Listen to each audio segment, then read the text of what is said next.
Spiritual awakening is not supposed to be peaceful. The lie of the peaceful awakening. Everyone tells you that spiritual awakening is supposed to feel amazing. You meditate, your chakras open, angels sing, and life becomes this endless stream of gratitude and inner calm. Right? Except, if you're watching this, chances are yours doesn't look like that.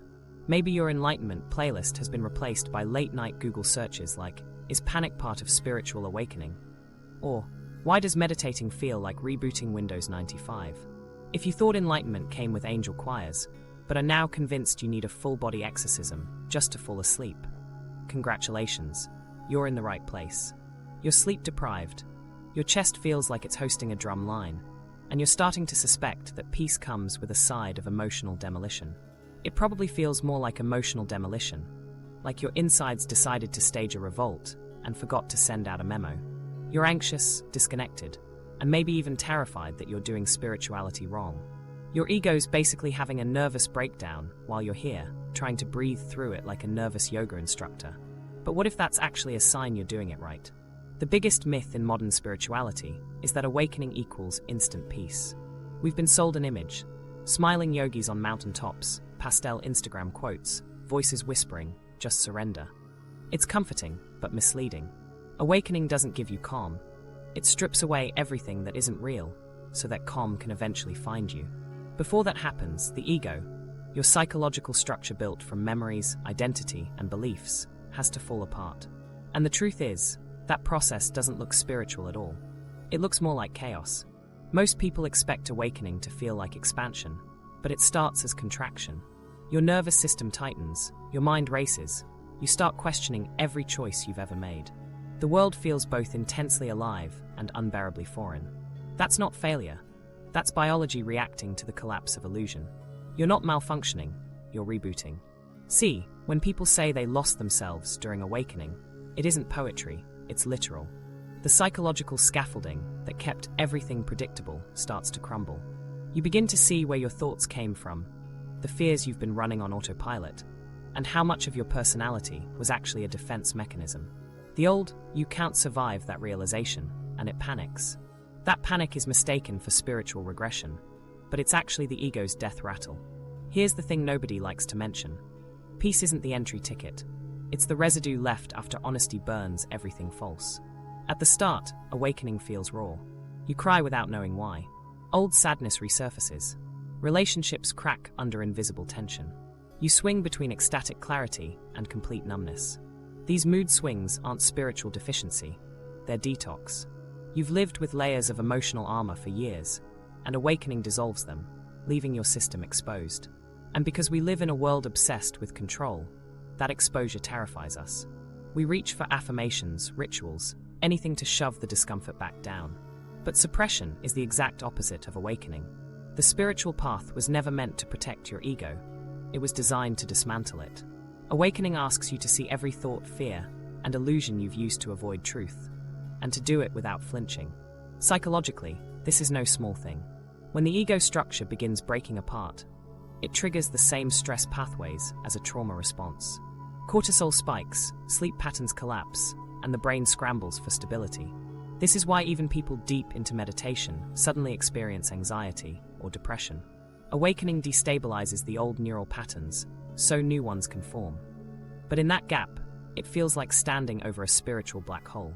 So if you're trembling, emotional, or questioning your sanity, you're not broken, you're between worlds. The calm you were promised comes later, once the storm has cleared everything false. By the end of this video, you'll understand why that very chaos is the sacred part, the cleansing fire that makes peace real instead of performed. Here's the quick version before we go deeper. Awakening feels like emotional bankruptcy before the actual wealth kicks in. You're not failing. Your nervous system, ego, and identity are just breaking up with each other, and it's messy. Keep that in mind as we move through the stages. Because awakening isn't a day at a spa, it's demolition followed by rebirth. Think less scented candles, more psychological construction zone. The peace you seek doesn't come through escape, but through surrender to the unraveling. And in that surrender, you'll start to recognize something deeper than calm, a quiet knowing that survives chaos itself. Remember this as we move forward. The panic, the confusion, and the exhaustion aren't proof you're failing. They're the trail markers that say you're actually on the real path. If you came here expecting incense and enlightenment, welcome to Demolition Day. That's where we're heading next. Away from the fantasy of bliss, into the reality of what actually happens when the ego begins to collapse. The shock of awakening. The first real sign you're waking up isn't bliss, it's confusion. Everything that felt solid starts to shimmer like a mirage. You know your name, your job, your story, but none of it feels like you anymore. It's as if your mind has been quietly rearranged overnight, and now you're walking through a life that technically still fits, but feels off, like trying to wear shoes a size too small. This moment of disorientation is what many traditions call the initiation. It isn't punishment, it's the first crack in the mask. Psychologically, this phase is brutal because the ego, our identity structure, exists to maintain stability. It's built from memories, social conditioning, and routines that tell us who we are. Awakening dismantles those foundations. Suddenly, the automatic pilot switches off, and you realize you don't know the manual controls. The nervous system freaks out. Your mind works overtime, trying to rebuild certainty, because that's what it's wired to do. That resistance, that inner trembling, is not a failure of awakening, it's the proof of it. Once the nervous system senses instability, it activates survival mode. You might notice your heart racing for no reason, muscles tensing as if you're preparing for danger. It's because your brain interprets ego collapse the same way it interprets physical threat. When identity starts to dissolve, the amygdala, your emotional alarm bell, fires non-stop. Cortisol rushes in, and suddenly you're lying awake at 3 a.m. wondering if you're losing your mind. But what's really happening is that old neural circuits tied to fear and control are flashing before they fade. Think of it like a software reboot. The old operating system was cluttered with outdated programs, beliefs you inherited, roles you never questioned. Awakening hits the restart button. First, everything freezes. Then the familiar shortcuts stop working. You press the keys you always used, people-pleasing, busy schedules, self-improvement goals, and nothing happens.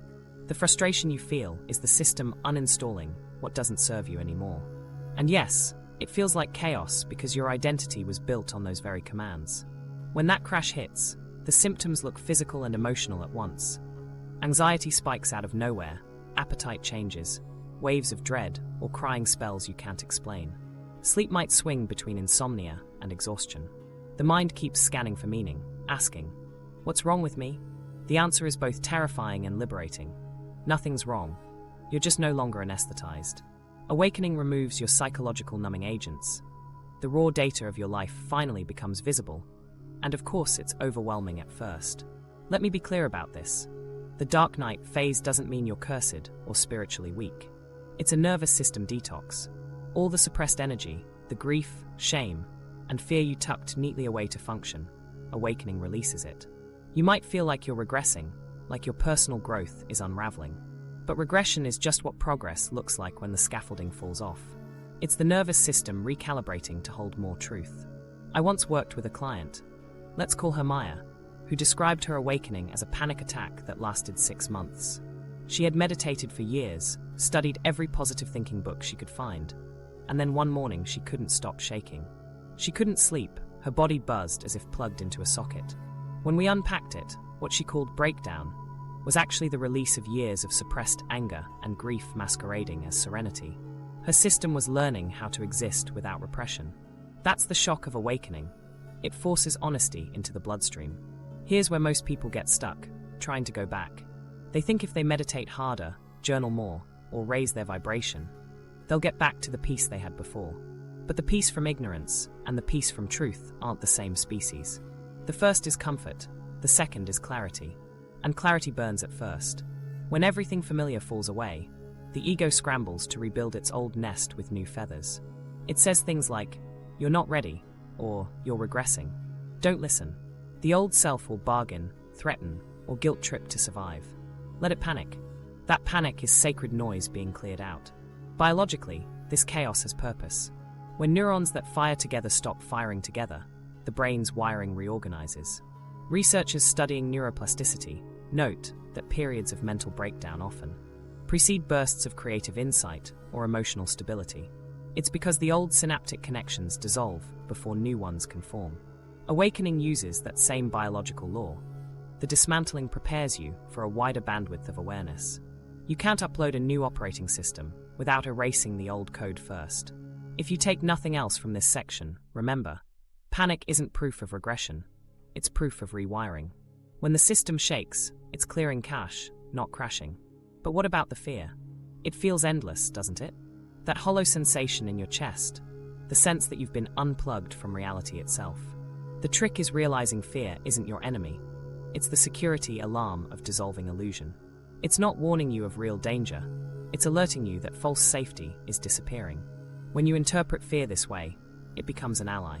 Suddenly you can breathe through it instead of fight it. The breath becomes an anchor when everything else feels like quicksand. If you're in this stage, give yourself permission to not know who you are for a while. Identity confusion is the compost that births authenticity. The harder you clutch the old definitions, career, relationship roles, even spiritual person, the more painful the process. Awareness doesn't eradicate discomfort, it gives you context for it. You start recognizing emotional chaos, not as punishment, but as information. Each anxiety spike points to an illusion breaking. And here's the strange beauty. After every storm comes a tiny flicker of calm, but not the old calm. It's quieter, humbler, as if life is whispering, "See, you didn't die. You can let go again." That's how you build nervous system trust. Not by suppressing emotion, but by proving through direct experience that the tornado passes when you stop running from it. So if it feels like your entire inner world is being bulldozed, good. That means truth is moving in. The temporary mess is your psyche realigning itself with something more authentic than comfort. And when that inner storm hits full force, understand this. It isn't destroying you. It's bringing to light what's been buried under the noise of who you thought you had to be. Whenever you catch yourself thinking, "I can't handle this," remember, that's just the old ego shouting its last defense before silence returns. The confusion, the sleepless nights, the strange sense of being reborn into chaos, all of that is the shockwave of awakening doing its work. Let the system shake, because underneath all that trembling is something indestructible waiting to be seen. When that inner storm hits, what it's really trying to show you is what's been buried all along. Ego death and the dissolution of the old self. The collapse of the ego is one of the most terrifying and sacred parts of awakening. It's the moment when the story you've told about yourself starts to unravel, thread by thread. For years, that story gave you stability. "I'm this kind of person. I want these things. I believe this is how life works." Ego death rips those definitions away, leaving a strange vacuum where identity used to sit. Psychologically, that vacuum feels like free fall. You're awake, but there's no you to wake up as yet. Most people assume ego death is some mystical enlightenment switch, but in practice it feels like grief. You're mourning an entire lifetime of identities: the achiever, the victim, the caretaker, the rebel. These roles once made sense of the world. As they burn away, there's confusion and sorrow, because even your pain used to define you. Without that scaffolding, you feel naked to existence itself. It's not that you've lost your mind. You've lost the framework your mind used to navigate reality. And when the compass disappears, the psyche spins. From a psychological point of view, ego death is the brain's confrontation with uncertainty. The portion of your mind that filters experience through memory suddenly realizes its data is obsolete. The neural networks that maintained me no longer produce a coherent narrative. That's why you feel derealization or disconnection. It's the brain trying to reboot without its old coordinates. Imagine deleting the operating system while the computer's still running. Every function glitches because the identity process itself is being rewritten in real time. This dissolution hits deep because the ego wasn't just mental. It built emotional habits too. Think about how anger gave you control, or how sadness made people care for you. Even survival patterns become part of identity. When awakening dismantles them, the nervous system protests. It says, "Wait, we've always survived like this." But the new consciousness refuses those contracts. You're asked to live without manipulation, without defense, without the familiar drama that validated your existence. On a nervous system level, that's the equivalent of quitting an addiction cold turkey. Grief enters here as the body's natural adjustment mechanism. Tears, melancholy, nostalgia, these are emotional detox symptoms. You're releasing your old personality, the way a snake sheds its skin. The sad part is, the ego doesn't see it as renewal. It sees it as death. That's why awakening feels violent at times. You're not just letting go of thoughts. You're dissolving emotional anchors that once kept you alive. It's no wonder people describe this phase as dying before you die. The self-image collapses, and yet consciousness watches it happen, powerless to stop it. You start noticing how every certainty used to cushion you from the rawness of being. The belief that life has a plan, or I know who I am, was your psychological warm blanket. When awakening strips that away, reality hits unfiltered. Sounds are sharper, silence heavier, emotions louder. It's both breathtaking and unbearable. Many retreat at this point because the ego cleverly rebrands itself as spirituality. It says, you don't have to feel this, just transcend it, just rise above it. That's how the illusion sneaks back in through the back door. And that's where spiritual language can betray us. Words like oneness and serenity become traps when used too early. They make you chase peace instead of truth, using meditation as an escape hatch. Integration demands the opposite. It asks you to stop running, to sit with the mess and see it clearly. The so-called ego death isn't about annihilating personality. It's about seeing through the fiction of control. Real awakening doesn't delete the self. It liberates awareness from the self. The difference sounds small, but living it feels like crossing an ocean without a boat. The mind will bargaining during this crossing. It might whisper, okay, maybe I can keep the spiritual identity instead. I'll be the awakened one. That's ego wearing a new outfit. It would rather survive as a holy persona than dissolve altogether. Watch for this. Recognition is key. The temptation to cling to your new truth as another shield is an old reflex. This is why many seekers get stuck in what's called spiritual bypassing, the endless self-improvement loop that feeds the very ego you're trying to dissolve.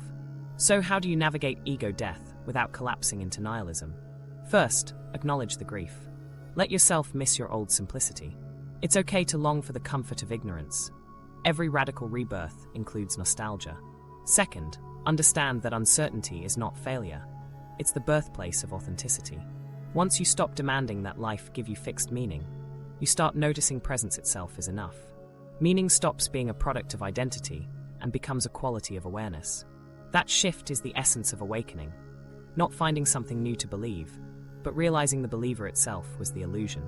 Here's the strange paradox. As you loosen your grip on the self, you begin to feel more real than ever.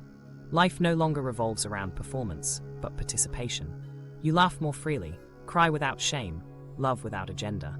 The very things you thought would vanish with ego death, personality, creativity, connection, return purified. They're no longer motivated by survival, but by expression. That's how stillness begins to appear, not as a forced calm, but as the natural rhythm of being undefended.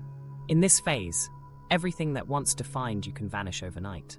Friendships shift, goals dissolve, even your taste in music or food can change. It's eerie but necessary. Existence is erasing false signatures to reveal the original script underneath. The personality that once felt like you was only an interface. Underneath it, consciousness was waiting untouched. When that realization dawns, fear turns into reverence. You stop needing to control everything because you finally trust the process that's been dismantling you all along. So if you feel like you're disappearing, know that disappearance is exactly the point. Ego death doesn't end you. It ends the resistance to what you truly are. It exposes the illusion that life was happening to you, when all along you were life itself, pretending to be a person. Once the ego dissolves enough, the shadows it kept hidden finally crawl into the light. And that's where the next phase begins. The slow and beautiful work of meeting everything you once rejected, face to face, without turning away. Entering the shadow, the moment the ego collapses, the floor of your psyche gives way, and everything you've buried down there starts climbing out. This is the beginning of shadow work, the confrontation with the parts of yourself you swore you'd never see again. The concept of the shadow, popularized by psychologist Carl Jung, isn't mystical fluff. It's the psychological label for everything your conscious mind rejects. All the anger you weren't allowed to express, the jealousy you disowned, the selfish impulses you buried under politeness. The shadow isn't trying to ruin your life, it's trying to be included in it. When awakening tears open the doors of the unconscious, those hidden fragments storm your awareness like uninvited guests. You start saying things you didn't know you felt. Old memories resurface with emotional charge you thought was healed. You might even feel like you're possessed by moods that don't belong to you. That's because for years they didn't. They lived behind the mask collecting dust. Now they want airtime. Your job isn't to judge them, it's to witness them. because the shadow only becomes destructive when you refuse to look at it.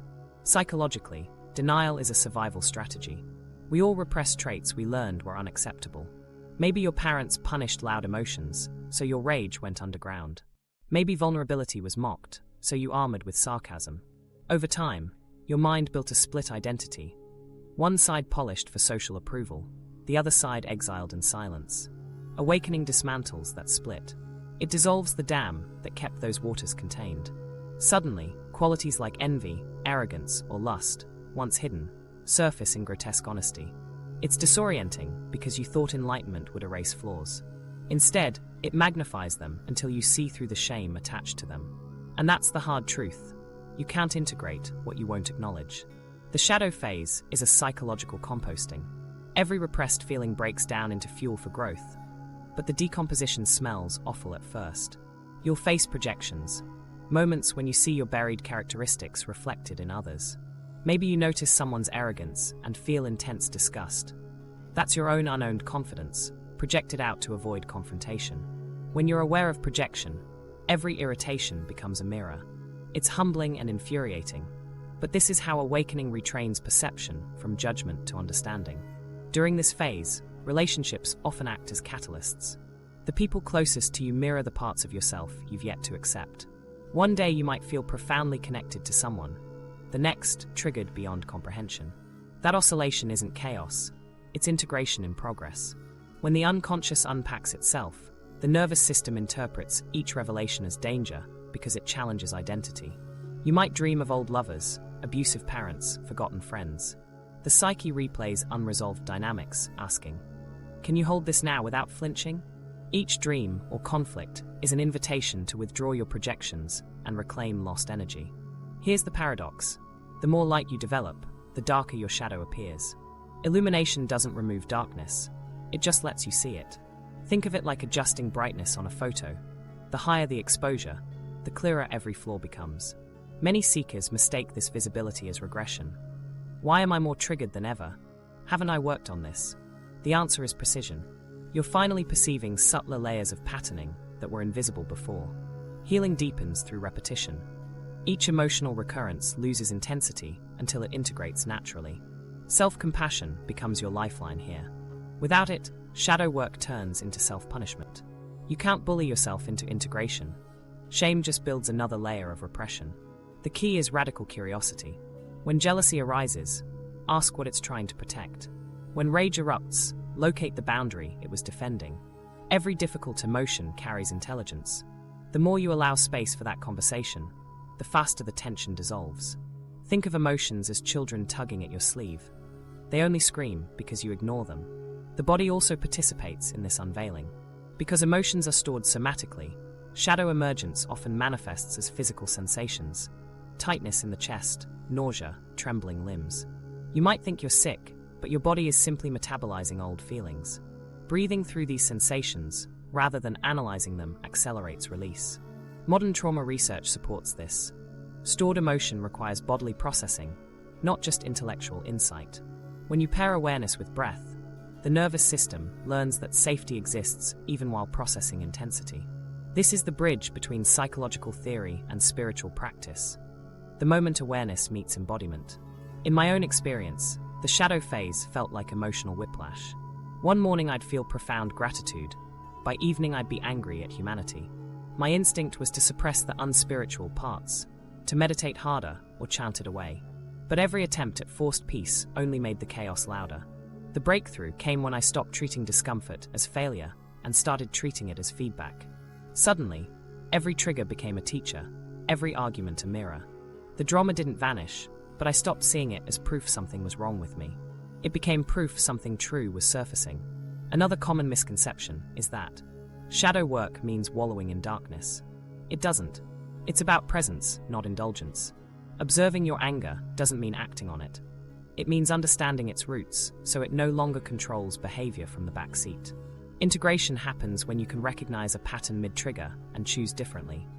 Not because you should, but because you see clearly. Awareness replaces compulsion. That's what maturity looks like in awakening. Emotional responsibility, not emotional repression. The spiritual trap here is what I call the healer identity. Once you discover the shadow, the ego tries to rebuild itself as the one who does the work. It starts curating new rules: how to cry correctly, how to purge, how to transcend trauma flawlessly. But awakening isn't about perfect catharsis, it's about honesty. Some days you'll face yourself bravely. Other days you'll shut down again. That fluctuation isn't failure, it's integration rhythm. The psyche heals in spirals, not straight lines. If you remember nothing else, remember this. You don't enlighten the shadow by fighting it. You illuminate it by relationship. Each time you choose understanding over judgment, you reclaim a piece of power once lost to shame. Gradually, the inner battlefield turns into dialogue. The parts that once sabotaged you reveal their wisdom. Rage becomes clarity about boundaries.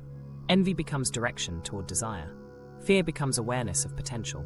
The darkness stops being the enemy and turns into raw creative energy. At the end of this phase, you start realizing that enlightenment isn't becoming pure light, it's becoming whole. The goal was never to eliminate darkness. It was to see through the illusion that you had to hide half of yourself to be worthy. That realization alone begins to soften everything. The tears start feeling sacred instead of tragic. The chaos feels purposeful. And just as your mind finally adapts to these psychological storms, a deeper layer begins to stir, not in thought, but in the body itself. Facing the shadow is only half of the storm. The other half happens in the flesh, where every old emotion still hums beneath the skin, waiting to be transmuted into presence. Nervous system turbulence. Once the shadow rises, the body starts screaming what the soul has been whispering for years. Awakening doesn't just rewrite your mind, it rewires your biology. Suddenly, your heart races out of nowhere, your skin tingles, sounds feel too loud, and your whole body seems to buzz with invisible electricity. People often mistake this for illness or overthinking, but it's really the nervous system trying to catch up with the level of awareness now flooding through it. You're no longer numbing or compartmentalizing. Every suppressed reaction, every stored surge of adrenaline, is finally coming online. From a psychological view, this makes perfect sense. When old patterns dissolve, the nervous system loses its predictable feedback loops. It's used to certain emotional scripts.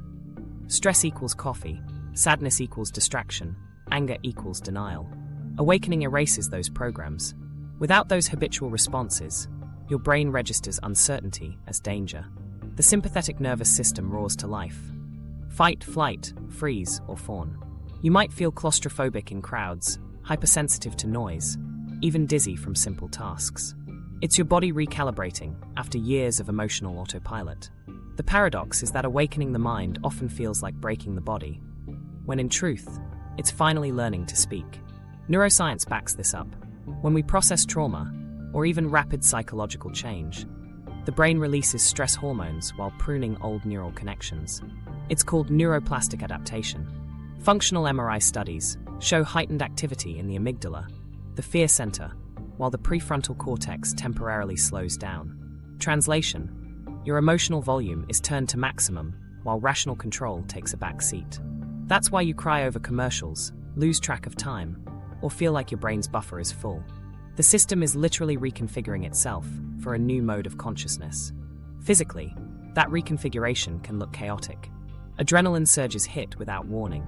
Cortisol cycles become irregular, leading to insomnia and wild swings between exhaustion and wired alertness. The digestive system, often called the second brain, also joins in. You might crave strange foods or lose appetite altogether. None of this means you're broken. It means deeper physiological systems are participating in the transformation. Your body isn't sabotaging your spirituality. It's translating it into muscle, breath, and heartbeat. When these waves hit, the instinct is panic. We run to doctors, Google every symptom, assume something's gone terribly wrong. Of course, medical checks are wise. You want to rule out genuine health issues, but often, the diagnosis comes back stress-related. That phrase sounds dismissive, but it's accurate. Enormous energetic change is stress. The nervous system interprets inner awakening the same way it interprets external catastrophe. The good news is, you can teach it otherwise through conscious regulation. Start small. When you notice your heart racing, don't try to meditate it away. Instead, anchor the body first. Feel your feet press against the ground. Name 5 things you can see, 4 you can touch, 3 you can hear. This grounds perception in the present, signaling safety to the threat-sensitive parts of the brain. Then, lengthen your exhale. Make it at least 2 beats longer than the inhale. That tiny timing difference taps the vagus nerve, your body's internal chill switch. Within 30 seconds, your heart rate and blood pressure begin to recalibrate. Ancient breathwork wasn't spiritual theater. It was early access neuroscience. They just called it prayer instead of vagal tone optimization. Body awareness extends beyond breathing. Notice microsensations, the temperature of your skin, the texture of clothing, the subtle vibration coursing through hands and feet during heightened emotion. Observing without labeling teaches your system that intensity is safe. Over time, emotional floods no longer escalate into panic, because the body learns to remain present through motion. Modern trauma therapists call this titration, meeting intensity in digestible doses until resilience is rebuilt. Awakening uses the same principle. Small moments of embodied presence rewire an overloaded system. Ritual helps too, but not the elaborate kind that becomes another avoidance technique. Simple rhythm anchors the brain. Morning walks without phones, warm showers taken consciously, eating one meal slowly each day while paying attention to taste. All tell your vagus nerve, the body's main relaxation pathway, that life is stable even while perception changes.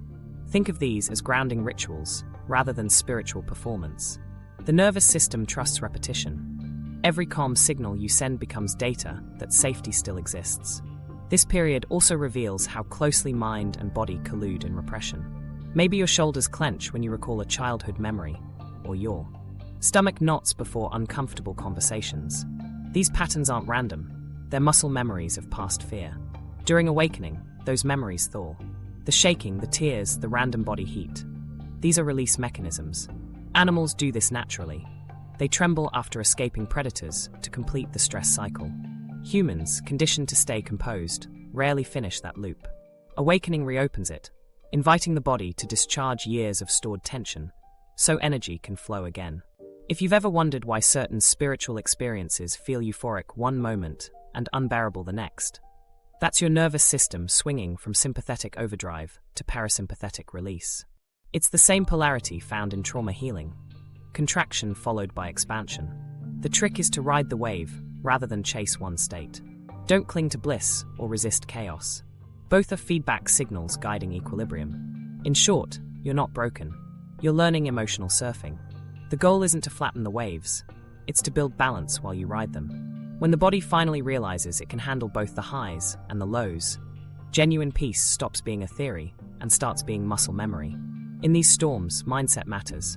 If you meet physical turbulence with fear, the cycle amplifies. The amygdala hears danger and pumps more adrenaline. Instead, practice a simple reframe. My body is not betraying me. It's reorganizing for greater awareness. Say it out loud when panic rises. This shifts the narrative from helplessness to participation. Suddenly, every tremor, pulse, or tear becomes proof that you're evolving, not unraveling. Some find relief through movement. Yoga, stretching, dance, or even mindful cleaning. Rhythmic, repetitive motion engages both hemispheres of the brain, helping new neural links form. Others prefer stillness, but even there, allow micro-movement, breath expanding the ribs, tiny shifts of posture. Suppressing motion to look serene, ironically stalls regulation. Remember, awakening isn't aesthetic, it's biological honesty. Community matters here too. Nervous system regulation is contagious. It mirrors other states. Being around calm, grounded people physically entrains your own rhythm through subtle cues like breathing pace and tone of voice. This is why many traditions emphasize Sangha, or spiritual community, not for doctrine, but for co-regulation. You borrow nervous system stability from others until your own system memorizes peace. I once coached someone who described constant buzzing in their spine during meditation. They feared nerve damage. Medical scans showed nothing. When we practiced grounding, pressing feet into the earth, slow exhalations, sensory awareness, the buzzing reduced drastically. What felt supernatural was simply unprocessed energy moving through nerve pathways and used to that volume. Awareness turned fear into curiosity, and curiosity into healing. So if your awakening feels like your body's short-circuiting, know this: you're not broken. You're rebooting on a cellular level. Each surge, tremor, and sleepless night is the nervous system clearing static left by years of repression. The chaos isn't failure. It's evidence of expansion happening faster than the body's language can describe. Breathe. Move gently. Stay present. Eventually, the same body that once trembled with panic becomes the instrument of calm, fluent in a new rhythm of living truth. Once you can ride these physical waves, you start hearing the deeper story your pain has been trying to tell all along. The collapse of meaning. After the body learns to survive the storm, a quieter but heavier phase arrives, the collapse of meaning. It feels like the lights go out inside you even though everything outside seems normal. You wake up, go through routines, talk to people, but it's as if you're performing life instead of participating in it. Nothing feels real or worthwhile. The passions that used to drive you suddenly lose flavor, and spiritual language that once comforted you now sounds hollow. This is the phase mystics and psychologists alike describe as the void, and it's one of the most misunderstood experiences on the path. To your ego, this emptiness feels like failure. You assume the process has gone wrong because motivation and joy vanish. But from a psychological standpoint, what's collapsing isn't life. It's the personality's meaning-making structure. The mind's constant drive to label events as good, bad, progress, or setback loses fuel. That machinery provided direction for years. Goals, identities, ambitions. Now, in the absence of those narratives, existence looks meaningless. Yet that meaninglessness is precisely what allows deeper meaning to emerge later. The psyche can't be rewritten while old scripts still run. So life presses delete first. This blankness often mimics depression. You may experience numbness, fatigue, or loss of interest, all symptoms familiar to mental health research. But there's a subtle difference. In depression, the self collapses under hopelessness. In awakening, it collapses under insight. You see through your own illusions so thoroughly that old motivations evaporate. There's grief, yes, but also a strange clarity. It's like discovering the set of a play you starred in has been dismantled overnight, and realizing the audience was never real either. The ego's rehearsal of purpose is over, and pure awareness is staring at an empty stage. People in this phase often panic and reach for substitutes. They change jobs, relationships, beliefs, anything to recapture a sense of purpose. But forcing new meaning too soon is like painting on wet plaster. It won't stick. The psyche needs time to dry out from overstimulation. When you resist the void, you prolong it. When you let yourself fall into it, something paradoxical happens. The silence that terrified you begins to feel clean, even protective. The absence of meaning becomes its own training ground for presence. Think of this as the purification zone. All previous attachments to identity and outcome dissolve, so that authentic purpose can rise without agenda. It's psychological alchemy. The impurities burn off before new gold can form. At first, it feels brutally empty, as if the universe has ghosted you. But eventually, the mind stops searching for cosmic emails and starts listening to the faint hum of being itself. That hum is the raw baseline from which genuine curiosity and inspiration later return, stripped of false urgency. Clinically, there's a reason clarity follows collapse. Studies in cognitive neuroscience show that the brain rebalances dopamine pathways after periods of intense stress or novelty loss. When familiar reward cues disappear, the system temporarily downshifts, conserving energy while recalibrating. This neurobiological reset feels like apathy, but enables more nuanced motivation later. Spiritual traditions intuited this long ago, naming it the dark night of the soul, or holy desolation. The brain calls it neuroadaptive recovery. Mystics call it grace in disguise. Different language, same function. Integration through stillness. During this void, time behaves strangely. Days stretch, conversations feel distant, even colors seem muted. The intellectual mind can't find traction because life's usual emotional anchors have come undone. You might cry without sadness or laugh without reason. These spontaneous swings are the psyche clearing out residual charge from old meaning systems. Each wave empties you a bit more until silence feels less like punishment and more like breathing room. If you resist analyzing it, the process unfolds naturally, awareness unburdened by interpretation. A small story illustrates this. Years ago, a man I worked with, let's call him Daniel, hit this phase after losing everything that had defined him. Career gone, friends distant, spiritual practices useless. He described it as grey noise stretching for months. But one afternoon, while washing dishes, he suddenly noticed the texture of the water, the glint of sunlight on the plates. For the first time, there was presence without trying. No lesson, no achievement, just quiet engagement with the moment. That simple awareness became the seed of his new meaning. Not what he did, but how he inhabited each act. The void had reset his perception from striving to seeing. This micro-story highlights the hidden blessing of collapse. When grand ideals and lofty missions burn out, subtle purpose seeps back through ordinary life. You stop needing the universe to validate you because existence itself becomes enough feedback. Purpose shrinks from cosmic job description to simple participation. Eat when hungry, rest when tired, help when moved. The intellect calls that banal. The heart calls it peace disguised as simplicity. Of course, some days the emptiness still hurts. You'll wonder if joy will ever return.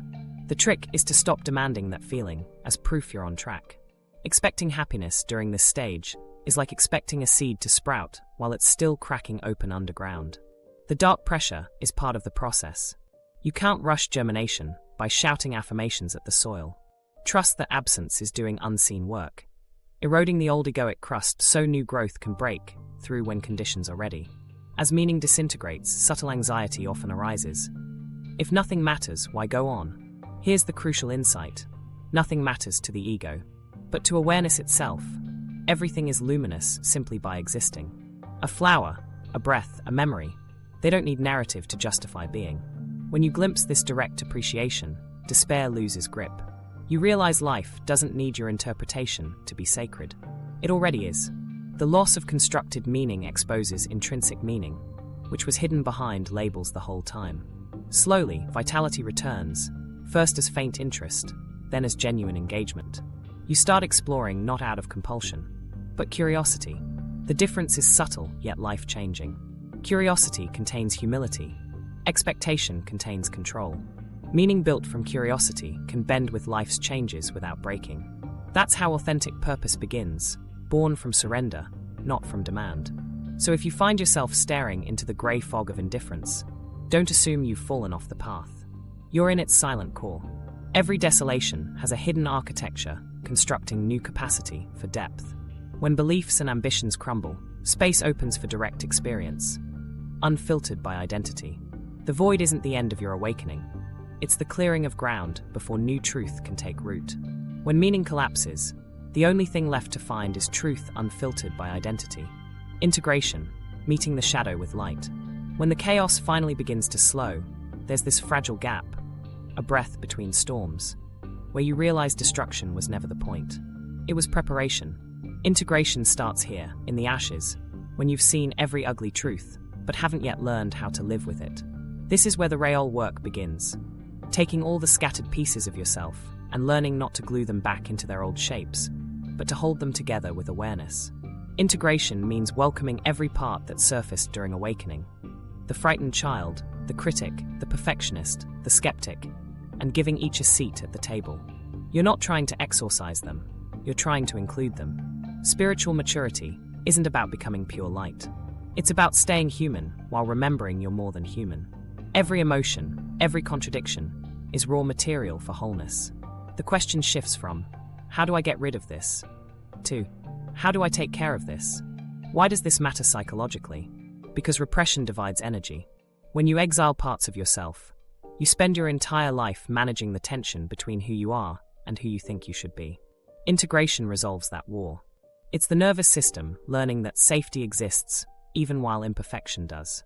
The moment you stop attacking your own psyche, all that trapped energy becomes creativity, empathy, and presence. It's less like healing a wound and more like reacquainting yourself with limbs you forgot you had. Let's make this practical. The first tool of integration is awareness without analysis. When a trigger hits, say someone criticizes you and anger flares, pause before explaining it away. Feel the heat. Notice where it lands in your body: throat, chest, stomach. Breathe into that spot without commentary. The goal isn't to release the anger, but to relate to it consciously. Emotions metabolize when seen clearly. Suppression or dramatization keep them stuck. Integration, therefore, isn't self-control, it's self-contact. A second tool is dialogue. Write to your emotions as if they were people. Dear fear, what are you protecting me from? Then listen intuitively to what surfaces. Maybe fear answers, I just don't want you humiliated again. That single insight can soften years of resistance. You realize the inner saboteur was never cruel. It was protective in primitive ways. Bringing curiosity here replaces moral judgment with compassion. The psyche relaxes under that warmth. defensive loops unwind naturally. Third, practice somatic anchoring. Every insight needs a body connection, or it evaporates into theory. After shadow work or emotional release, ground yourself physically. Touch something textured, drink water slowly, walk barefoot if possible. Let the body know the present is safe. Remember, awareness expands through cells, not just thoughts. Each embodied pause turns understanding into physiology, the true integration point between psychology and spirit. This phase also redefines what peace actually is. The old peace was conditional. I'll be calm when nothing triggers me. The new peace is relational. I can stay connected even when triggered. It's not about erasing pain, but staying spacious around it. Imagine standing in a storm, feeling rain hit your skin, wind roar in your ears, and realizing none of it diminishes your capacity to observe. That's integration, participating without drowning. Eventually, emotional weather stops feeling like identity and starts feeling like climate, impermanent and manageable. Here's where forced positivity becomes obsolete. Earlier, spirituality may have meant bypassing negativity with affirmations or high vibes. Integrated spirituality is quieter. It trusts that darkness and light are two expressions of the same awareness. You don't chant the pain away, you sit beside it until it stops feeling alone. Paradoxically, peace starts appearing not because you chased it, but because you stopped resisting polarity. Every emotion, even panic, becomes an invitation to reconnect. A small story. I once guided a client, Lena, who described her awakening as thousands of voices in her head, shame, rage, exhaustion, all arguing. We practiced simple witnessing, labeling sensations without editing them. Weeks later, she told me it felt like a noisy family dinner where everyone eventually realized they were loved enough to eat in silence. That's integration, a household of selves finally trusting they belong.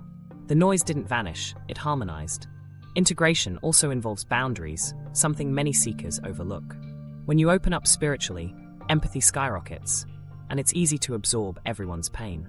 Without boundaries, compassion turns into burnout. Healthy integration means knowing where you end and others begin, saying no without guilt, resting without justification. Boundaries aren't walls, they're membranes that keep energy exchange balanced. You can't share light if your wiring's fried from overexposure. Journaling helps here, not the performative kind, but raw dumps of consciousness. Write what you actually think, not what's spiritual. If you envy, admit it. If you resent, name it. Honesty converts shame into data. Over time, those pages become a record of evolution. You start seeing patterns resolve themselves. The mind that once demanded perfection now witnesses process. And that witnessing self is awareness. The steady center awakening was always trying to reveal. But beware of one subtle trap, turning integration itself into another ego project. The mind loves checklists. Did inner child work? Check. Forgave parents? Check. But being integrated isn't about completing modules. It's about relationship. Every moment of awareness is integration. Every slip into forgetfulness is just another chance to practice returning. Measure progress not by serenity, but by how quickly you remember compassion after forgetting it. You'll notice peace arriving organically in micro moments. Sipping tea without rushing, listening fully during a conflict, laughing at your own absurdity. These aren't grand epiphanies. They're signs of nervous system trust. Your body finally believes you won't abandon yourself again. That trust radiates outward. Relationships become less transactional. Creativity feels spontaneous. Silence feels friendly. Enlightenment, it turns out, doesn't float above life. It breathes through it. At this point, you realize balance doesn't mean 50% light and 50% dark. It means no longer ranking them. Darkness provides depth. Light provides clarity. Together they create wholeness. Integration is rhythmic, ongoing. Some days you'll feel fluid, others brittle. Both valid. The key is honesty. Every relapse into old patterns teaches humility. Every moment of grace teaches trust. Over time, you stop chasing transcendence and start valuing transparency, being real over being radiant. Eventually, the line between spirituality and psychology dissolves altogether. What therapists call self-acceptance, mystics call unity consciousness. Different words for the same act. Loving what is. You begin to sense that even confusion has its intelligence. The shadow you feared becomes guidance. The pain becomes doorway. Peace, stripped of glamour, emerges as simple alignment with truth. You no longer seek to escape humanity. You embody it consciously. And this changes everything. especially how you relate to others. As you soften toward yourself, you stop demanding others fit your story of who they should be. Relationships stabilize, not because people improve, but because judgment fades.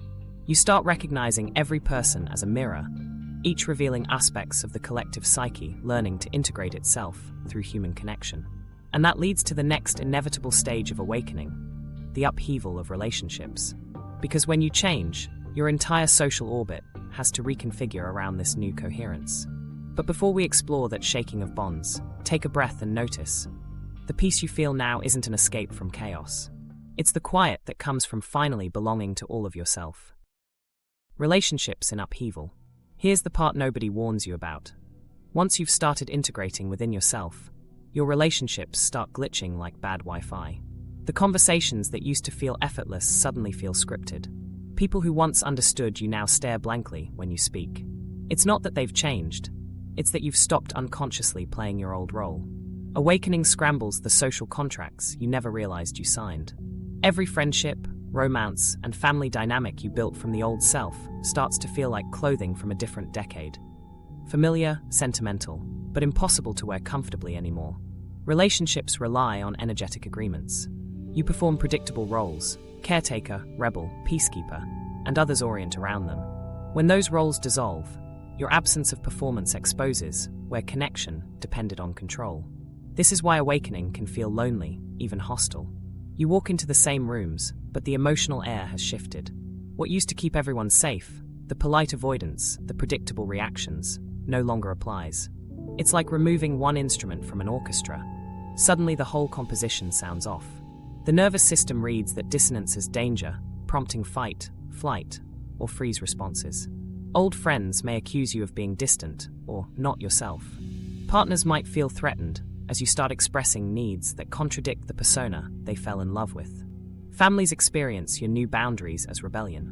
But these confrontations aren't regressions, they're growth indicators. You're no longer trading authenticity for approval, and authenticity isn't always convenient to those who benefited from your compliance. Let's unpack the psychology.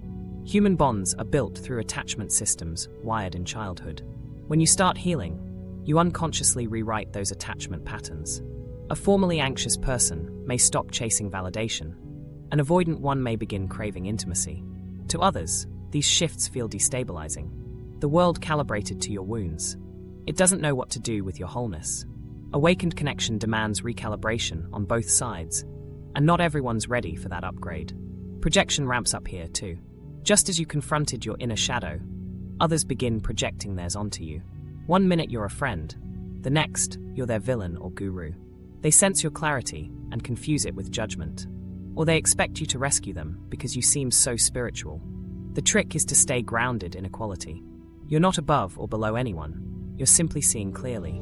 Compassion means recognizing that their projections are just defense mechanisms against their own awakening. I remember a colleague who told me, "You're so different these days, it's like you don't care anymore." What she perceived as apathy was actually the absence of codependence. I'd stopped absorbing everyone's mood as my responsibility. Her discomfort revealed an old dynamic. My caretaking made her feel safe. When that vanished, she met her own anxiety. That's the essence of relational upheaval. Your evolution forces others to meet themselves. It's rarely comfortable, but it's deeply honest. Romantic relationships highlight this shift most dramatically. Intimacy thrives on shared illusion. You agree who each person should be. As you awaken, those agreements expire. You notice manipulative subtext, unspoken contracts, and emotional habits that kept love conditional. If both partners evolve simultaneously, the bond deepens through mutual transparency. If not, distance grows. Sometimes love itself isn't enough to sustain mismatched consciousness. Ending a relationship post-awakening doesn't mean failure. It means you're refusing to shrink to fit a timeline your soul's outgrown. Families can be tougher. Awakening often exposes generational conditioning. The silent rules around what emotions are permissible, which stories must stay unexamined. You may find yourself unable to engage in small talk without feeling nauseated by the pretense. Rather than crusade for honesty at every dinner table, practice discernment. You can love people without rehearsing the old script. A boundary isn't rejection. It's the oxygen mask that lets compassion breathe in contact that once suffocated you. Learning to hold love and distance simultaneously is advanced spiritual math, but it's solvable. During this turbulence, communication becomes both harder and more essential. The key is conscious transparency, describing your inner process without demanding validation. Instead of, "You don't understand me anymore," try, "I'm realizing my needs are changing, and I want to navigate that respectfully." Vulnerability invites cooperation. Accusation triggers defense. Awakening isn't permission to preach. It's practice in authenticity without superiority. Some relationships will survive, shapeshift, and strengthen. Others will fade. Naturally, you might mourn their loss even while sensing the relief beneath. That grief is sacred. It honors the past selves that created those bonds. Allow the mourning without dramatizing the ending. Every connection teaches reciprocity. Each goodbye rehearses non-attachment. The emptiness left behind isn't failure. It's space cleared for resonance that matches your new frequency. Therapeutically, you're experiencing a systemic reorganization. Old relational neurons, patterns of empathy tied to fear, are delinking. In their place, new circuits of genuine presence form. Studies on interpersonal neurobiology describe how self-attuned individuals regulate relationship stress more efficiently.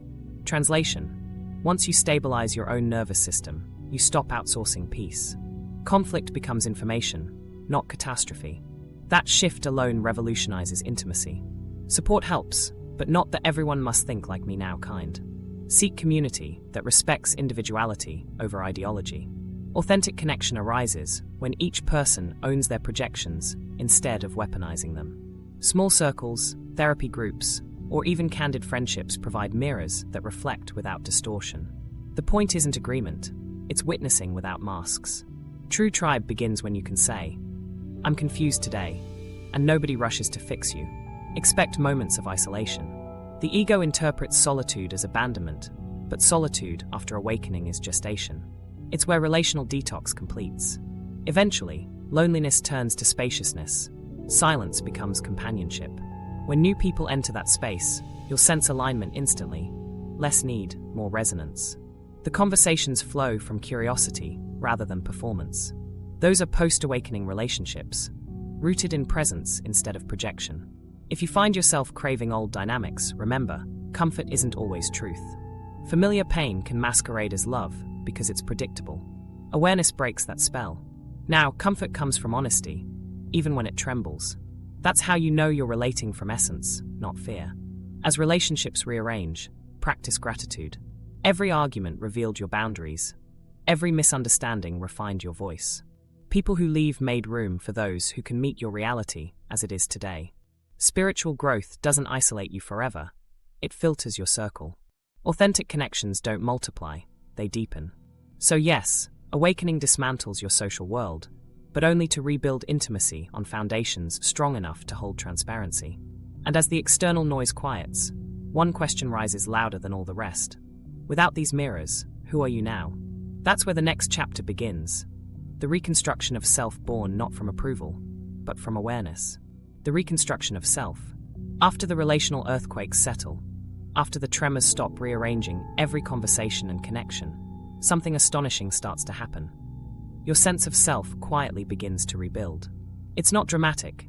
The phoenix doesn't burst from the ashes in full glam. It's more like watching grass push through cracked pavement.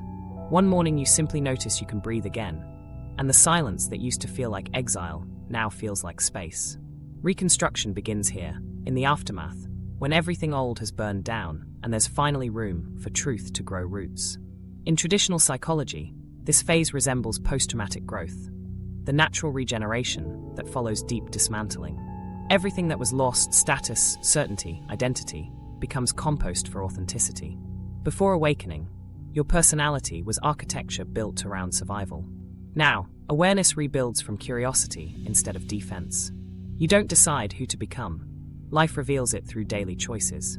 A new self forms not because you craft it, but because you stop pretending. Early awakening was demolition, sledgehammers swinging at illusion. Late awakening is architecture, deliberate reconstruction using materials that can withstand honesty.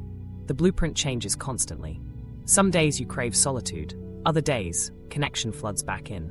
What guides you now isn't what makes me likable, but what feels real in my body. This shift from image to embodiment redefines integrity. It's less a finished identity than an ongoing alignment. As ego debris clears, authentic desires surface. Quiet ones you dismissed as childish or impractical. Maybe you used to chase collective validation, success, hierarchy, enlightenment badges. Now the call is subtler: gardening, volunteering, painting without audience. These impulses aren't regression, they're recalibration. They carry the signature of soul rather than performance. The challenge is trusting them without instantly monetizing or justifying them to anyone's worldview. In Reconstruction, passion doesn't shout, it hums. Psychologically, this stage is fragile because the brain is wiring new reward systems. Old, dopaminergic circuits that linked worth to achievement are dissolving. The nervous system initially misses those adrenaline hits of purpose or drama. But as new neural pathways form around calm engagement, satisfaction arises from presence itself. That's why repeated ordinary acts, washing dishes, walking slowly, suddenly feel grounding. You're teaching the nervous system that peace equals safety, not boredom. Surrender continues to be paradoxically productive. You stop manufacturing meaning, and meaning starts manufacturing itself through synchronicity. A conversation aligns perfectly with what you needed to hear. A job fades right before the better one appears. These coincidences aren't mystical rewards. They're evidence that consciousness no longer works against itself. When resistance ends, flow becomes visible. Still, identity reconstruction can feel disorienting because you're learning to live without the old emotional scaffolding. You might wake one morning feeling brand new, and the next ancient. You'll question, wasn't I supposed to stay enlightened now? But integration doesn't erase fluctuation. Think of awareness as the spacious foundation. Moods and roles are just temporary furniture. You can rearrange them without doubting the floor beneath. Here's a practical insight. Define yourself now by qualities, not roles. I am attentive. I am creative. I am learning. These characteristics survive context changes, unlike labels like therapist, partner, or seeker. When identity anchors in qualities, adaptability replaces rigidity. The reconstructed self becomes resilient because it's built on verbs, not nouns, on living movements, not static descriptions. Emotionally, you start noticing subtle confidence returning, not the inflated kind that needs applause, but the quiet groundedness that arises from knowing you can face truth without collapsing. The inner critic, once a megaphone, becomes feedback. You stop needing permission to exist. That independence feels foreign at first, almost illicit, because society trains dependence on approval. But freedom always feels suspicious to the mind conditioned by control. In this rebuilding, boundaries refine further. You no longer set them defensively. They form organically from self-respect. You choose projects by resonance instead of obligation, friendships by reciprocity instead of nostalgia. Even spirituality becomes simpler. Meditation stops being a chore to fix yourself. It becomes breathing space to enjoy yourself. You realize awakening never asked you to transcend humanity. It asked you to inhabit it consciously. The paradox of peace becomes clear now. Chasing it once created tension. Surrendering to reality delivers it. Authentic peace is the residue of alignment, not effort. You can sit in chaos without losing center because identity no longer lives in external order. Stillness stops being a destination and turns into a background frequency that persists through movement. It's like hearing silence between songs. You didn't create it, you finally noticed it. This is also the stage where creativity explodes. With the ego no longer policing expression, ideas flow unfiltered. The art, the writing, the parenting, even your conversations carry new texture. Less defense, more depth. You're not trying to impress God anymore. You're collaborating with existence. Each act feels devotional without needing to be labeled spiritual. Even mistakes become art supplies. That's when growth stops being a self-improvement project and becomes a natural side effect of honesty. Reconstruction also tests humility. The mind loves declaring, "I'm done. I've fully awakened," only to trip over new shadows the next morning. Awareness expands and spirals. Hubris restarts the loop. The antidote is humor. Laugh gently at new ego formations instead of condemning them. Every time the psyche tries to claim progress as ownership, smile and say, "Thank you for your service." Laughter keeps the architecture flexible, so it doesn't ossify into another temple of identity. Socially, your environment begins mirroring this new coherence. You attract people aligned with your transparency. Those who speak plainly, apologize easily, and don't weaponize vulnerability. Relationships feel lighter because they're built on mutual self-knowledge rather than mutual illusion. The more honest you become with yourself, the more honest energy enters your orbit. Life stops testing you with lessons. It starts dancing with you through reflections. But reconstruction isn't constant bliss. Periodic grief resurfaces, the bittersweet ache for what can never return. You'll reminisce about the numbed security of ignorance, the comfort of belonging to familiar dysfunctions. Let that nostalgia wash through without labeling it relapse. Mourning old selves honors the path they walked so the new one can stand tall atop their bones. Gradually, the contrast between inner silence and life's noise lessens. You don't toggle between spiritual and worldly anymore. Everything belongs in one spectrum. Paying bills, listening to friends, sitting in traffic, all become practice. Enlightenment integrates into errands. You live as awareness in ordinary disguise. This ordinariness is liberation, the discovery that nothing extraordinary was missing after all. Eventually, surrender itself stops feeling like surrender because there's no one left resisting. What remains is intimacy with reality, an unexplainable okayness even when plans collapse or tears fall. That's the quiet power born from reconstruction, a self structured not on certainty, but fluid honesty. You begin moving through life less like a strategist and more like a witness participating deliberately. And when surrender becomes this natural, an unmistakable strength arises. It's not control, it's presence distilled into action. Decisions emerge effortlessly, compassion no longer drains energy, and peace coexists with movement. This isn't the fragile calm tied to outcomes. It's the stable hum of awareness expressing through a rebuilt self that finally trusts impermanence. And from that trust, something potent awakens. Not serenity with closed eyes, but engagement with eyes wide open. From here, awakening matures into participation, the ability to channel that inner stillness into the world around you. Because the work isn't just personal, it's relational with existence itself. The reconstruction of self completes not in isolation, but in integration. Each breath a bridge between chaos and order, each act evidence that you can be whole without being finished. And once surrender becomes natural, a quiet kind of power emerges, guiding you into the next revelation of what real stillness truly means. The emergence of true stillness. After the rebuilding, life doesn't give you a finish line or a trophy. It gives you silence. Not the comfortable, meditative silence you tried to force before, but a living stillness that breathes underneath every moment. It's subtle, unassuming, and strangely ordinary. You notice it first when chaos returns. Someone yells, plans fall apart, emotions flare, and instead of spiraling, you remain unmoved inside. It's not indifference, it's steadiness. This is the emergence of true stillness, and it feels less like floating above life and more like being rooted deeply within it. For years, you probably equated peace with absence. No conflict, no fear, no noise. That was the ego's idea of calm, a controlled environment where nothing threatens identity. Genuine peace isn't the removal of storms. It's the discovery that storms never touch the ocean floor. This stillness isn't glazed over serenity. It's awake, responsive, aware. It doesn't hide from emotion. It outlives it. After everything you've dismantled, after every reconstruction, this quiet presence stands untouched. You start realizing that stillness isn't something you earn. It's what remains once resistance ends.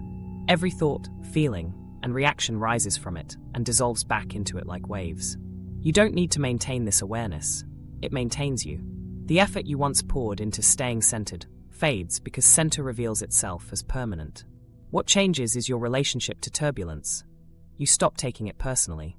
The anxiety that used to hijack days becomes background, whether instead of identity. Let's talk psychology again.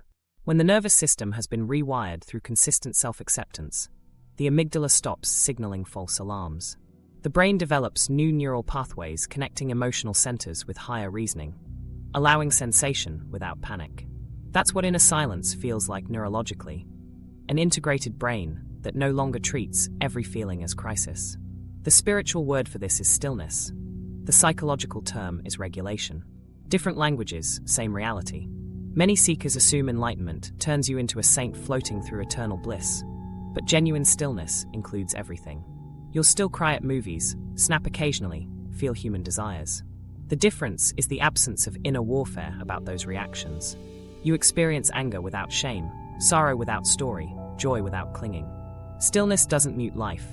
it clarifies it until nothing is wasted. The sacred ordinary becomes visible again. Sunlight through curtains, the hum of a refrigerator, the pulse in your wrist.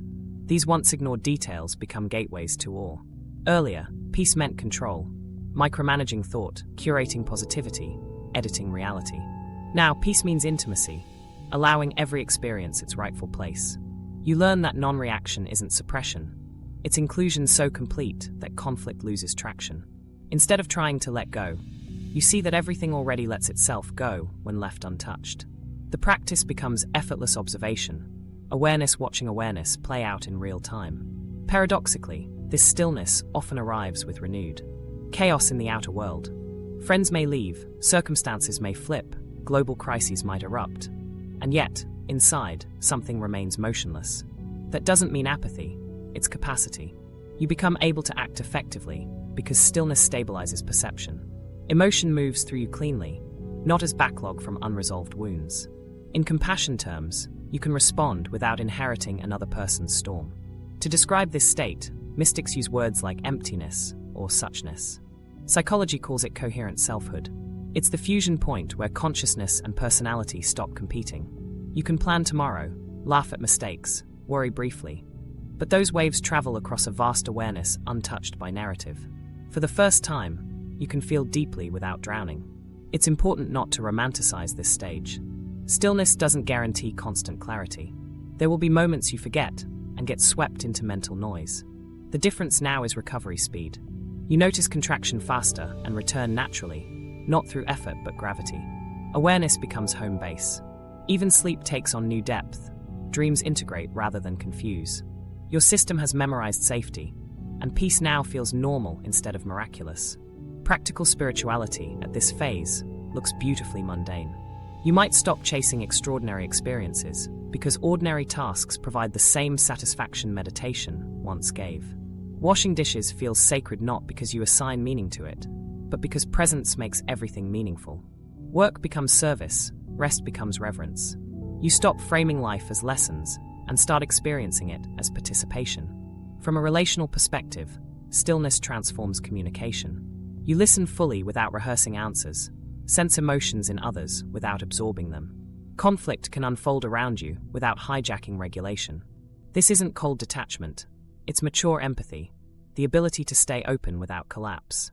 People feel safer near you because your calm nervous system signals non-threat. The peace you worked so hard to find now spreads naturally through proximity. Some mistake this tranquility for laziness or disengagement. In truth, it's precision. You act only when necessary, and everything extraneous falls away. Energy conservation becomes wisdom. Doing less accomplishes more because each act aligns with clarity rather than compulsion. This is why great teachers often seem slow or simple. Their actions emerge from depth, not reaction. Over time, you notice subtle humor returning too. The absurdity of chasing illusions, the irony of trying to achieve enlightenment, it all becomes gently funny. Laughter signals the ego's soft demise. You see through drama without contempt, like watching children act out stories you once starred in. Compassion replaces superiority because you remember how real it felt when you believed it. Enlightenment stops being an achievement and becomes a kindness, the willingness to witness humanity without judgment. Stillness also refines perception of time. Past and future lose authority. Moments stretch wide. You may notice heightened synchronicity, not in mystical fireworks, but in exquisite timing.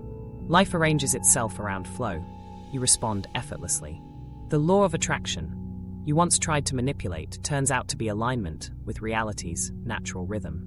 Things click because there's no friction left between desire and acceptance. This silence sometimes feels so vast it's unsettling. You might miss the drama because it used to confirm existence. Now existence confirms itself through quiet awareness. The mind occasionally panics. Shouldn't I feel more? But eventually relaxes into the understanding that depth replaces intensity. Emotion doesn't vanish. It marinates more slowly, giving texture instead of turbulence. If we translate this into neural terms again, studies on long-term meditators show increased gamma coherence, brains firing in harmony across hemispheres. That coherence corresponds with reported feelings of unity and calm. Spiritual stillness isn't magic, it's measurable integration. Your nervous system has learned the rhythm of reality itself. Dynamic yet stable. At this point, service often arises spontaneously. Stillness naturally expresses as generosity because it no longer perceives separation. Helping others isn't moral duty, it's reflex.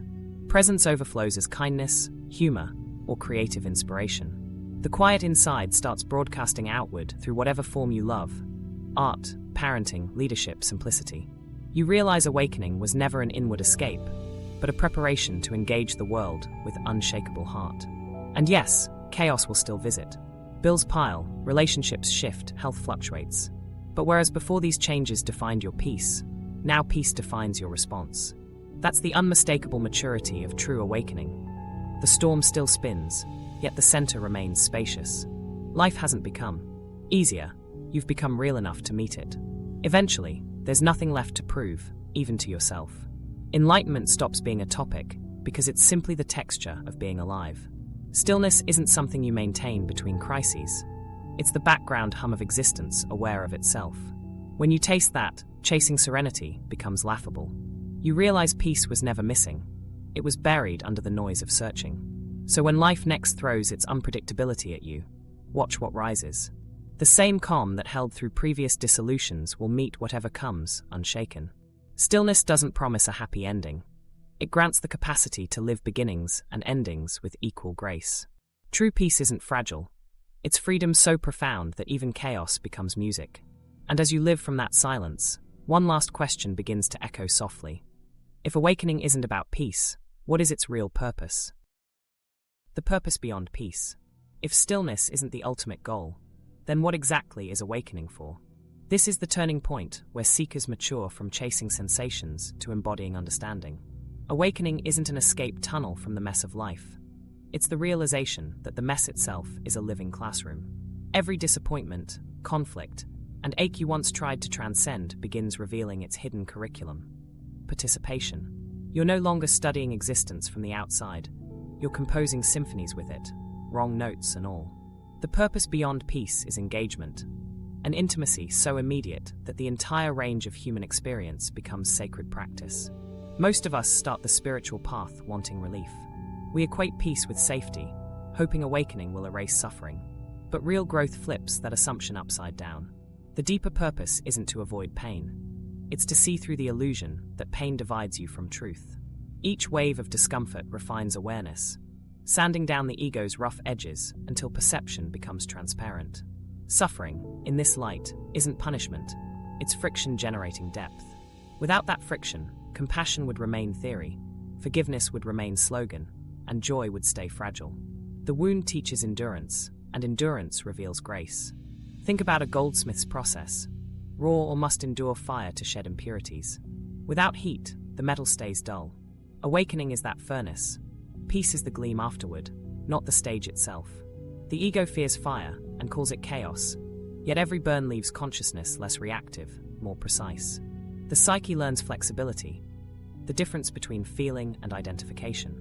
You still experience anger, but it no longer owns your story. You still grieve, yet sorrow now opens the heart instead of closing it. In essence, the point of awakening isn't perpetual happiness.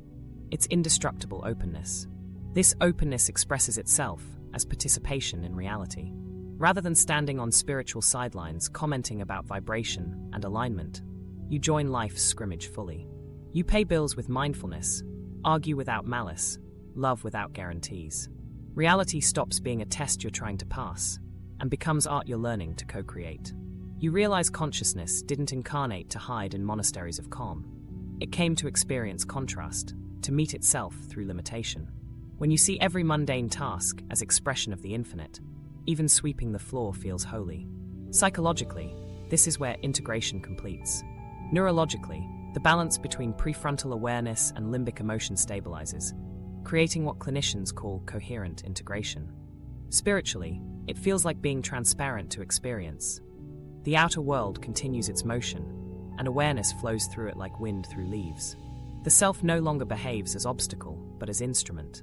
This is why suffering now refines instead of destroying. Consciousness stops clinging to narrative and simply witnesses sensation until clarity emerges.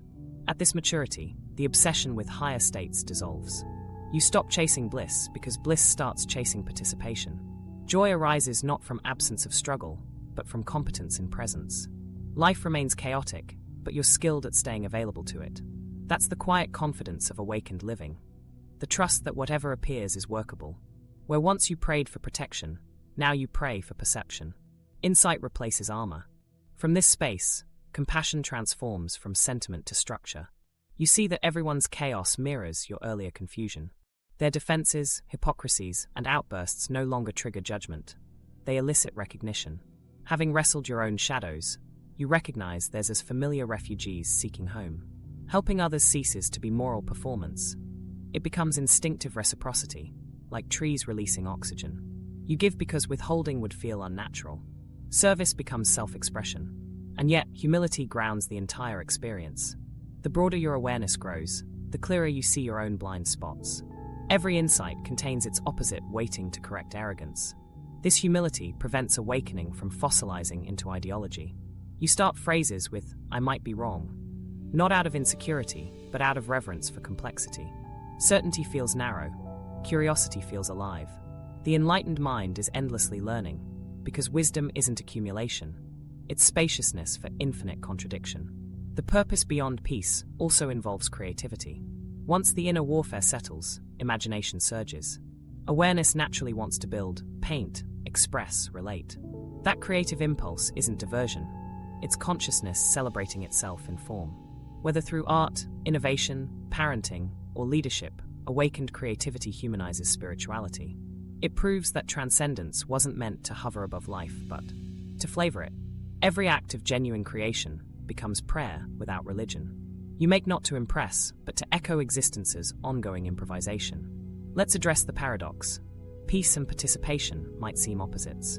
How can stillness coexist with chaos? The answer lies in perspective. Peace is not a circumstance, it's a lens. When perception stabilizes, outer variability becomes texture. Anger, laughter, deadlines, traffic, all brushstrokes of one dynamic canvas. The more you resist none of them, the richer the painting becomes. Awakening then stops being personal healing and turns into cosmic art appreciation. You can finally admire the masterpiece while still being one of its colors. You might wonder, if pain refines awareness, does that mean I'll suffer forever? Not necessarily. Pain loses its teaching function once learning completes. A hot stove stops burning you once you understand heat. Similarly, once consciousness internalizes impermanence, reality no longer needs to shout lessons through crisis. Challenges remain, but torment ends. What replaces it isn't numbness, but mature sensitivity, a readiness for whatever is without dramatization. That readiness is peace in motion. Practically, the purpose beyond peace reveals itself through engagement with community and world issues. You recognize collective suffering as extension of personal patterns. Greed, fear, avoidance scaled up. Rather than preaching detachment, you participate where you're called. Sometimes activism, sometimes quiet mentorship. Each contribution flows naturally from skillful compassion, not savior complex. The aim is not perfection of society, but participation of consciousness through humanity. Awakening graduates from personal therapy to collective artistry. The mature seeker stops asking, "How can I stay high?" and starts asking, "How can I serve truth even in the low?" That shift defines awakened adulthood. You don't chase peak experiences, you nurture continuous integrity. The metric of growth becomes subtle. How kind were you when stressed? How honest when scared? How patient when unseen? These small fidelities embody enlightenment, far more than visions or downloads ever will. At this stage, peace transforms into power. Not dominance, but presence that influences silently. Rooms feel calmer when you enter, not because you impose serenity, but because your nervous system models coherence. That's the true mark of awakening. Reality responds differently because you operate without resistance. Life stops feeling adversarial and becomes collaborative. You and existence breathe in rhythm. Ultimately, awakening's purpose isn't escape, achievement, or even peace. It's alignment with reality so total that the distinction between seeker and sought dissolves. You still live, work, love, fail, and age, but without the underlying tension of me versus life. The river and swimmer merge. Awareness participates fully in its own flow. That participation is freedom in disguise, the ability to meet life unshielded and unashamed. So as you stand here, after storms and silences, remember, the chaos you survived wasn't obstacle. it was initiation. Peace was never supposed to rescue you. It was meant to equip you for deeper involvement. Awakening has sculpted a self transparent enough for truth to shine through and flexible enough to dance with contradiction. The purpose beyond peace is not final rest. It's living awake within motion, serving existence by fully being human while knowing you're not just human. Let's ground that understanding into everyday practice before we close. The quiet after the storm. By now, the myth of the peaceful awakening should feel laughable. Peace isn't the starting point. It's the residue left when everything false has burned away. Awakening was never meant to hand you serenity like a souvenir. It was meant to unclothe you until serenity had nothing left to hide behind. Every breakdown, every sleepless night, every lost relationship was the fire refining you into presence. The chaos didn't take you off the path. It was the path. Looking back, the waves that once felt merciless now make sense as rhythm. Each contraction drove awareness deeper. Each loss revealed capacity. The dark nights, ego deaths, and nervous system tremors weren't punishments. They were recalibrations. Your psyche learned to hold more voltage of truth without short-circuiting. Those who told you awakening meant floating above pain missed the real lesson. It teaches you how to stay open inside it.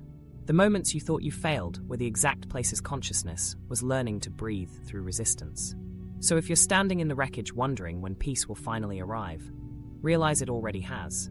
It's disguised as the you who can stand there without running. That quiet observer inside, the one that watched everything rise and fall, is peace.